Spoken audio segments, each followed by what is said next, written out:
My husband was a third-generation cranberry grower. I was not. I didn't grow up in cranberries. I married into them, and for a long time we did this part-time. This little piece of bog here that you see, 6 acres we started with. And little by little, we acquired more and more acres. And one day he went to his boss at Polaroid and said, "I'm not having fun anymore. I'm going home to grow cranberries." And we became full-time cranberry growers. Our farm is actually about 110 acres. My son and it was my property combined.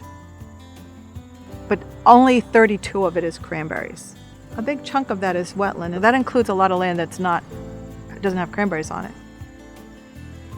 What I went to school for was planning, and so I became a planner here on our farm, and then pretty soon I became a planner on everybody else's. As an industry, cranberries in Massachusetts became interested in planning because we were so heavily regulated. Because we farm in wetlands, there were so many regulations that we were tripping on. More and more towns were asking to see people's farm plans.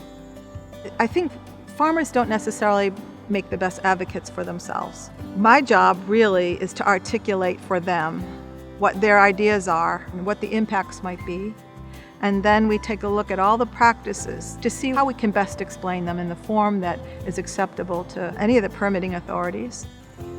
I love to see people change their minds and decide to do something that doesn't necessarily give them a financial benefit, but it benefits the community or it benefits the environment as a whole.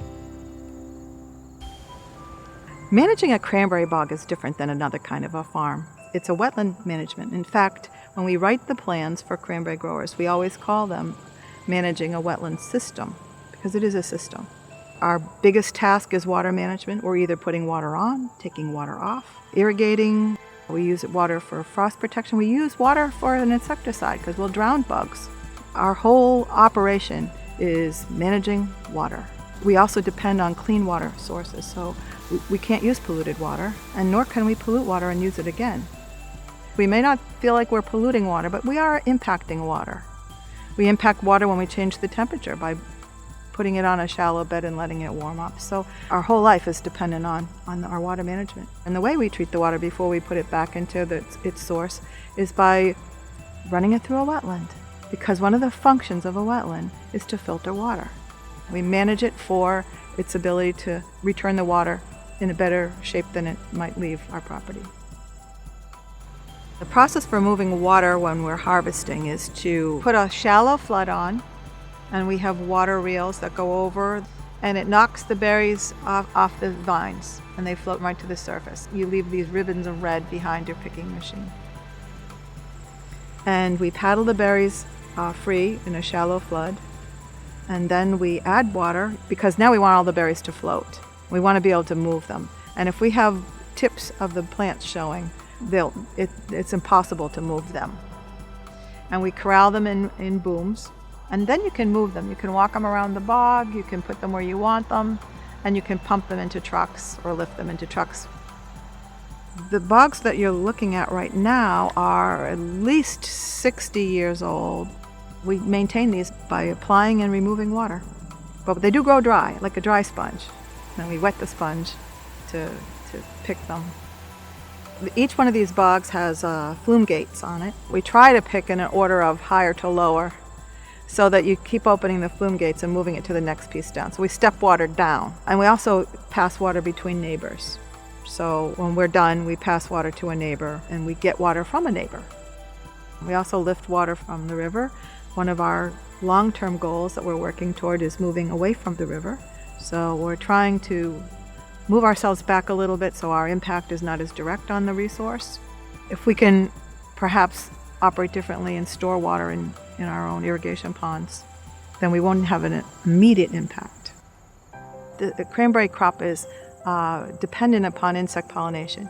The shape of the blossom, the cranberry blossom, is such that it can't be wind pollinated. It has to be pollinated by a vector, and bees are wonderful vectors. And it used to be, especially among smaller growers in Massachusetts, that growers kept their own bees. But we realized we needed more bees. So we also bring in pollinators. They're here for about 3 or 4 weeks, and then they leave. But my bees are here all the time.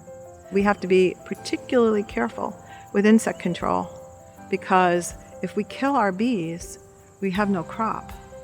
No bees, no berries. It's just that simple.